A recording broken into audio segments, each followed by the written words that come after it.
Hello, ladies and gentlemen, welcome to the Hot Seat. Of course, my name is Mark Bland, and I am your host into this world of edgy and controversial discussion topics right here on your TV screen, worldwide, every single week. And today, we are going to discuss open carry. That's right, across the world. And let me read this statement for you here, because I think that this is very important, and I want to make sure that I got this exact. For all of you out there listening at home, 44 states allow their residents to carry firearms openly in public, according to opencarry.org. 30 of those states don't require a permit to open carry. There are also varying regulations from state to state on where exactly an unconcealed gun is allowed. Ohio, for instance, allows open carry without a permit virtually anywhere, with a major exception for keeping a gun in a car, which requires a conceal and carry permit. Well, ladies and gentlemen, we are going to take care of that discussion. That's what the point of the hot seat is. As I've discussed on past episodes, we take what's on social media, the extremes, we put them on stage, and we let them battle it out, and we discuss, and we figure out, really, what the crux of these issues is. Today, I have two fantastic individuals. First off, I want to introduce, from Open Carry, Missouri, Richard Lofftus. Richard, thank you so much for coming on the show. And now I would like to introduce Miss Deb Lavender. She is a representative just elected to the Missouri House. Deb Lavender. Thank you so much for coming on the show, guys. Now, let's get down to this. This is the nitty-gritty of this. Obviously, Richard, you are an open carry activist and advocate. That's correct. You do like your guns. Yes. God, guns, and country, right? There you go. We love God, guns, and country. And Deb, when you take the position of being anti, are we being anti for the fact that you personally do not like the idea of guns at all?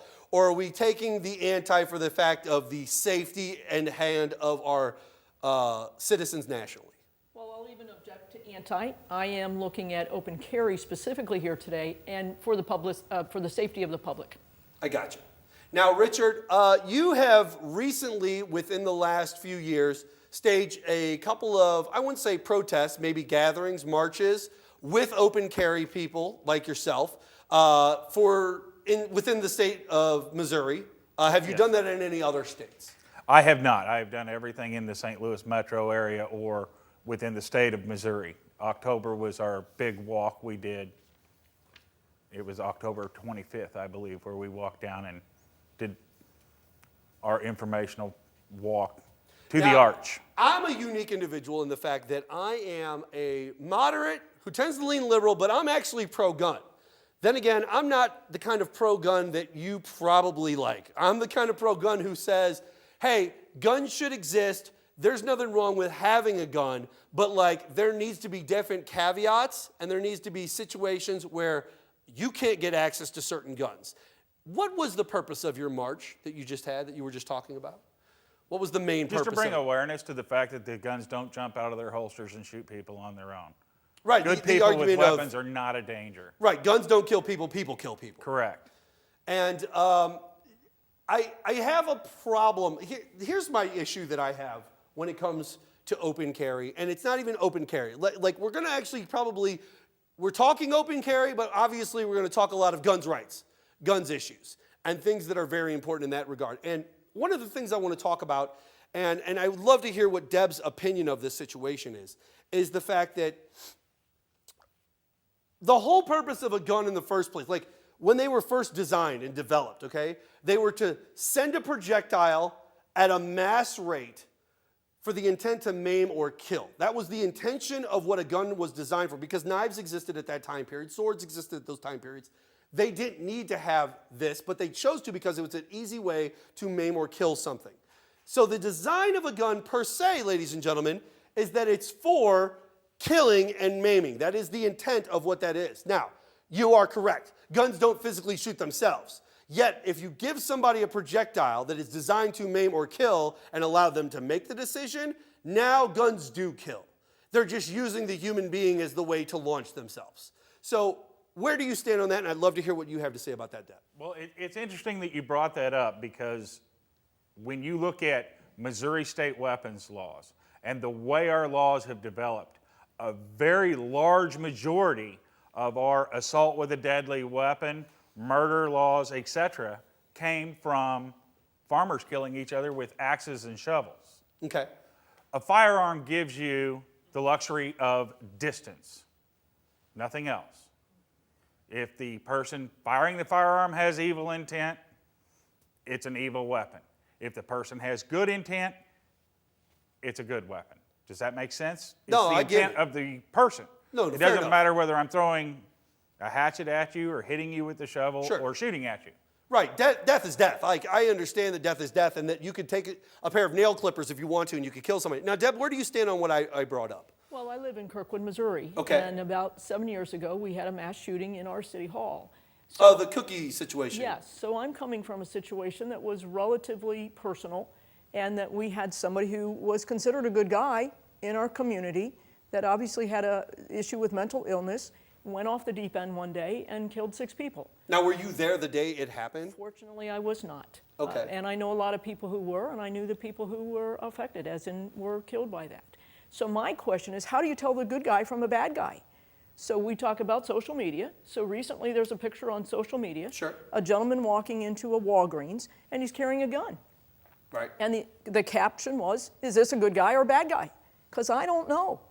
I don't know who's a good guy and a bad guy. Somebody walks into a store with a gun and I'm in there, I'm heading for the hills because I have no idea who that is. Fair enough. And yeah, and you know, to your defense, like I said, and I'm not against you, Richard, by any means whatsoever, but 2 things here. One, I feel like this isn't the 1800s. It's not like everybody walks around with a gun on their holster anymore. Like back then, that was commonplace, but everybody lived in a very rural life at that time period. You know, I mean, yes, New York City and other cities of major circumstance existed. There were lots of people within those populations. But for the day-to-day, if you lived in Missouri or even this area of the country back in the 1850s, everybody was pretty much rural. The town was 300 total people, so everybody pretty much lived outside of town, or the town was very small. They needed to protect themselves in some form or fashion. On the other side of that, you brought up a very interesting point. We recently had the situation with the young kid up in Ohio who had the gun, who was waving it around, supposedly, as well as the Walmart situation with the gentleman who actually pulled a gun, a toy gun, off the shelves, walking around. Now, here's the problem that I have, and I got to hear your opinion on this one, Richard, okay? We don't know who's open, like, these are open carry states. Ohio's an open carry state.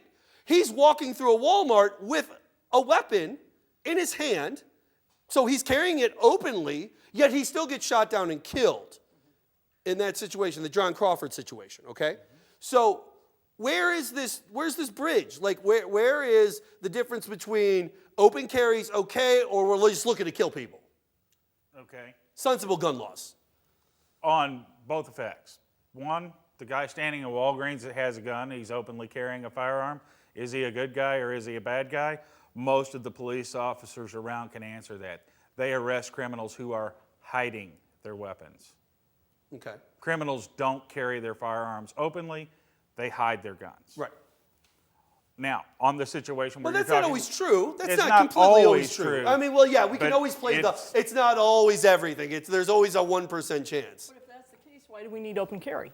If our good guys are hiding their guns, then why do we need open carry? And why are we giving people that as an option? If only the bad guys carry open, I'm still confused of how No, I'm going to you've know the reversed difference. that. You've reversed that. Good So if guys the good carry guys openly. carry open, and the bad guys hide. Bad guys hide so their why do I weapons. need to open carry? Because the bad guys are still hiding anyway. There's a lot of reasons to prefer open carry to concealed carry. I haven't heard one yet. You haven't. I haven't. Speed of draw. But does it serve as a deterrent? Yes, it absolutely does. You do feel that it does serve as a deterrent. Absolutely.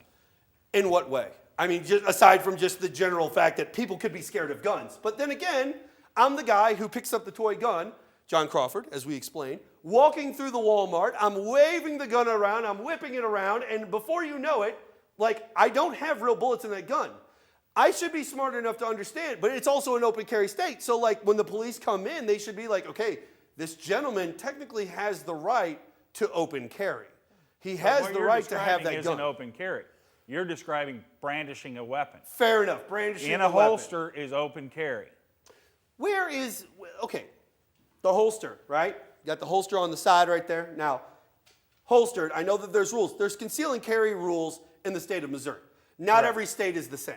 There are states where you can brandish, or not brandish, but you can put your gun on the gun rack on the back of your truck, and you can actually pull it off and brandish the weapon without having anything held against you whatsoever.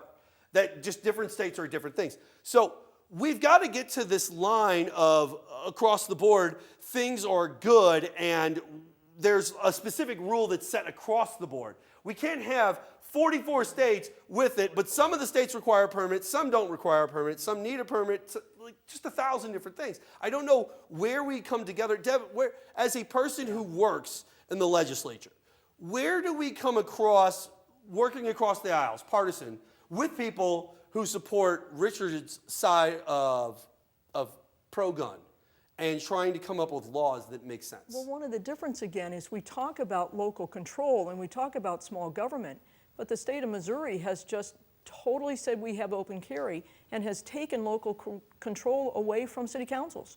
My city council is opposed to open carry. And unfortunately, we had to change our law in our own state to match state law. We're against that. We live in a different part of the state than you might, or than where open carry may be okay. Well, you know, the There's state of over Illinois. 100 municipalities in the St. Louis metro area.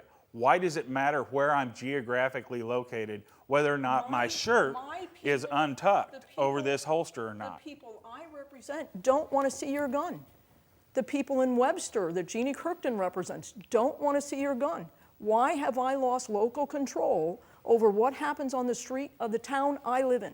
Now, does that mean Richard's Second Amendment right then is being so. violated I don't because think so. you just have this emotional need or fear? Oh, I don't think so. It is my First Amendment right. She's saying she doesn't want them to see my gun. Right. Well, that's not a my freedom of first speech. I mean, like technically, I understand what you're saying, but it's definitely more your Second Amendment right. The Absolutely. right to brandish and bear an arm. But what some citizen feels about what they see on me that's not illegal, So his rights trump my rights. you don't have the right not to see And things. interesting to note, in 1792, our founding fathers put in a militia law that prevented firearms in downtowns from going off, and they restricted ammunition and gunpowder. Back in 1792. Yes. In the 1880s, we had restrictions in town on open guns. They had to check them in with the sheriff's office when they arrived in town. They got a receipt, and on their way out of town, they got to take the gun back with them. So we talk about the wild, wild west, but here we are today in the wild, wild west, not back in our history. And I think that that's a very important thing that I want to bring up for this show. And I think this might actually be one of the more hot button topics that we have on today's episode talking about open carry. Because at what point, and this is going to really go down an interesting road for you, Deb, and as well as for you too, Richard. At what point does our Constitution kind of go past or worn out its welcome in comparison to our society in 2015 versus its legitimacy and need in 1900 versus 1800 or in 1776 when these things are developed? At those time periods, people brandished guns and wore them on their hips at all times. Even in the Wild West, that was a very commonplace thing. In 2015, Richard, we don't do that. We don't wear them, like you have the ability to, right? I mean, you have the ability to, but we don't as a society carry. Look at my audience here. I have audience members here right now. None of them, there might be some that are carrying potentially, but I doubt it. In most cases, these guys don't have guns on them at all. That's just the typical day-to-day of our society in 2015. So what makes you feel like we shouldn't continue to progress in that general direction? Naturally, we've progressed to this less carry society. So as we continue on into the future, we're probably going to carry less and less and less. Where's the stop? Why is there a necessity to stop it? And is that Second Amendment still relevant in 2015? Okay, well, actually, I know it's it's a long going question. the I other way. apologize. The popularity of open carry is actually growing, not shrinking, and the popularity of carrying firearms is growing, not shrinking. When you look at things like, and I'll use St. Louis as an example, our average police response time from a 911 call is 6 minutes. Now that's not bad. That's actually better than a lot of the national averages. But in 6 minutes, I can do a lot of damage with a pistol. So I need to be able to protect myself. I can't depend on a police officer 6 minutes from now. And it doesn't matter where you're at geographically. To your defense also, and like I said, I'm here to moderate. I'm here to play both sides of this coin, ladies and gentlemen. In Chicago, crime and murder specifically, because of conceal and carry, is down to a 56-year low. Now, we always rattle off Chicago as the hotbed and the burden of American danger. But the truth is that, you know, St. Louis and Detroit and many other cities are equally as dangerous, and the truth is that they're at a 56-year low. So to his defense, Deb, I mean, the conceal and carry does work. Well, if we trust your statistics, Sure. we could agree with you, and somebody's going to pull up some statistics pretty quick that Of are course, going against to me. alter and say it's for some other reason. And then I don't know that open carry is popular. And then the other thing we could say against that is, what about criminal background checks? So 90% of Americans are said to be in favor of criminal background checks. We have that if I go to a licensed gun dealer, but if I go to somebody gun show or buy off the internet, I no longer need that. So now let's say you're on the no-fly list and you're going to the airport and you go through this security gate and they say, nope, sorry, Mark, you're on the no-fly list. You say, okay, great, I got it. You walk down the hall, you walk into a complete unsecured route to get to your plane. Are we comfortable with that? No. 40% of our people buying guns are buying them through gun shows or unlicensed dealers, and we don't have the common criminal background check for everybody who buys guns. Do we feel that some of this is a burden of the media in the United States, sensationalizing these things, taking them out of context and putting them over? Like, and that's on both sides. Let's be honest, that's on both sides. Like, you have your Fox Newses and the typical conservative-based news organizations that are sitting there going, pro-gun, pull your guns out. Perfect example, Chipotle, right?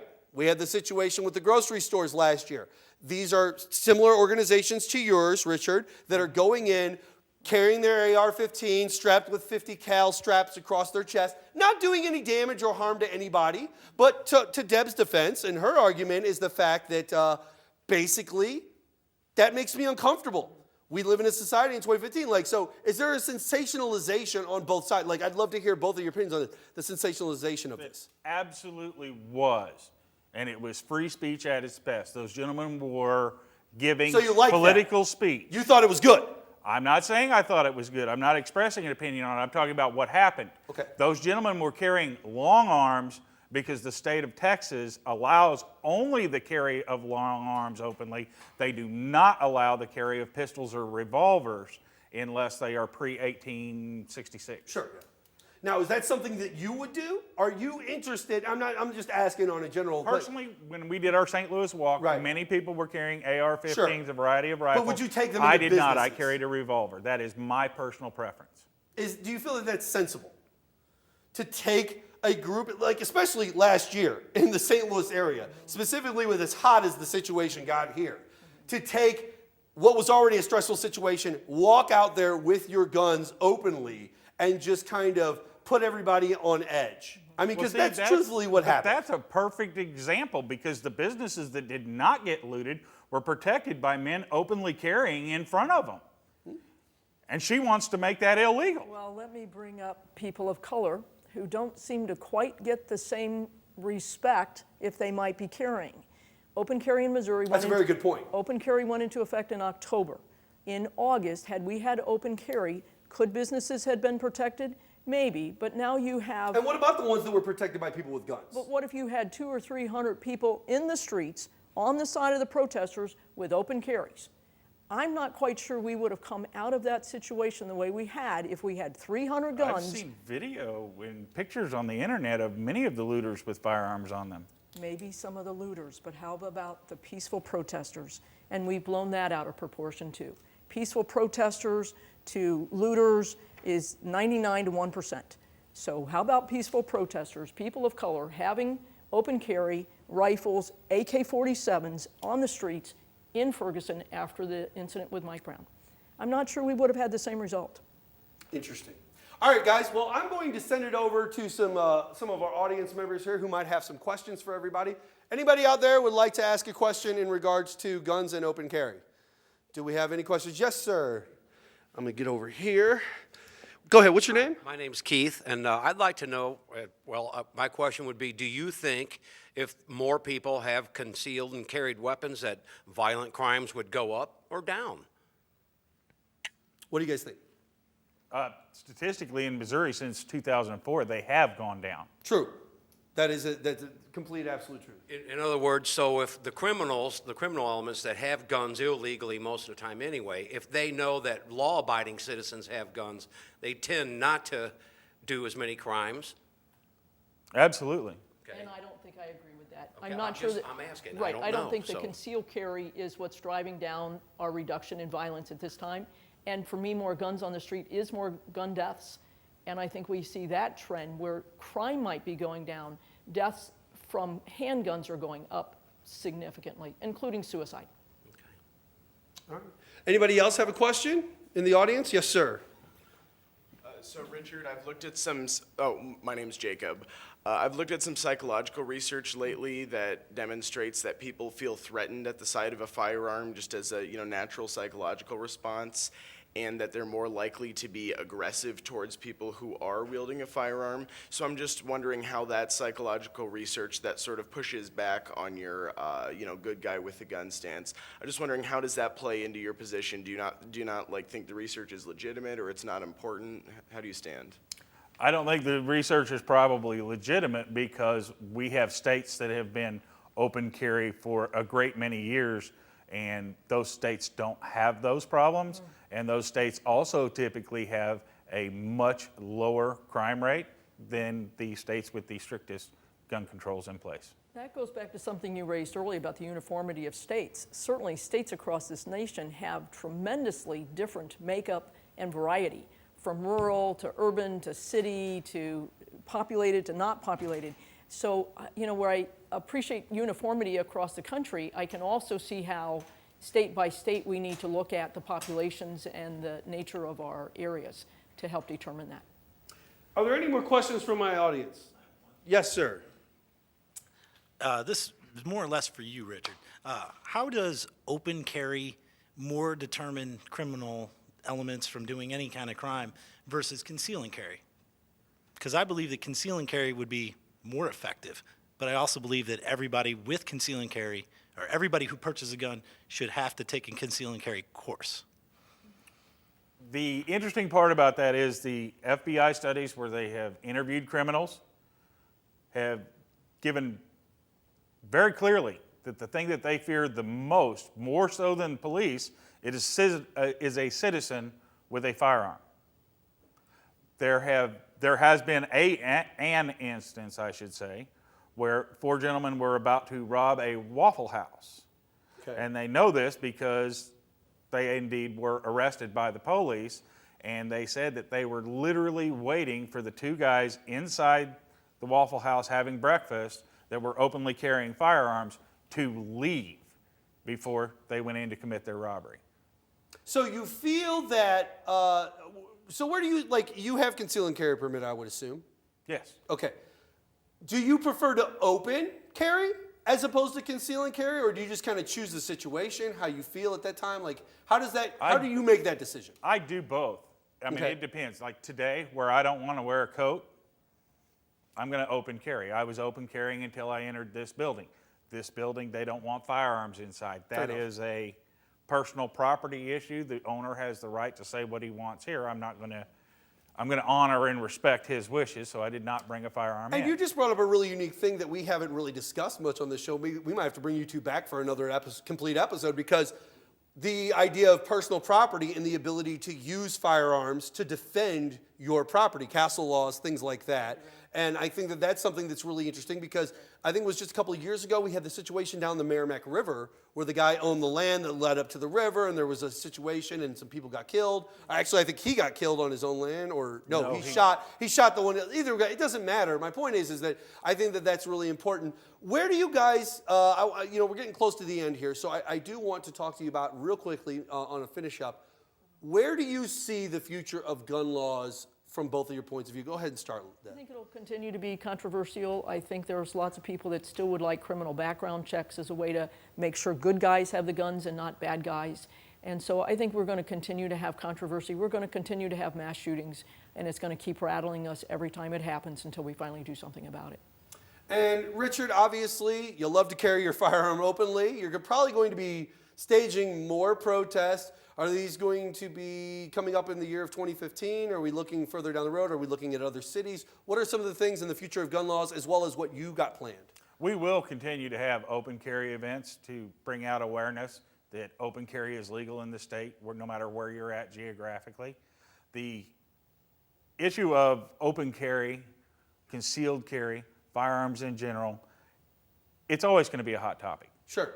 We're not going to get it away from it. It's been see politicized, the media has blown it out of proportion, but it's no different. It doesn't change. She mentioned mass shootings. Mass shootings in this country take place in the most restricted, no firearms allowed locations. It's a gun-free zone almost every time. All right, well, here's what I want to do. I kind of want to finish out here very simply by saying that I feel that in the United States of America in 2015, ladies and gentlemen, I feel that we do need to maybe look back at things like the Second Amendment. I think that we might need to re-up on those situations. We need to discuss gun laws in a much deeper, stronger vote, because I do respect your right to open carry, Richard, and I do understand the fears that you have, Deb. But at the same moment, I also realize that I think that I side a little bit more with Deb on this situation. And in fact, I think that there just needs to be a little more hand-holding along the way. I think that we don't have the right type of people. So, ladies and gentlemen, I don't know if we got to a 100% final understanding of who was on the right, who was on the wrong, but I want to definitely thank Richard Lofftus with Open Carry Missouri. I want to thank Deb Lavender. She is a House representative in the state of Missouri. And ladies and gentlemen, thank you so much for joining us today on another episode of The Hot Seat. We will see you next time. My name is Mark Bland. Take care.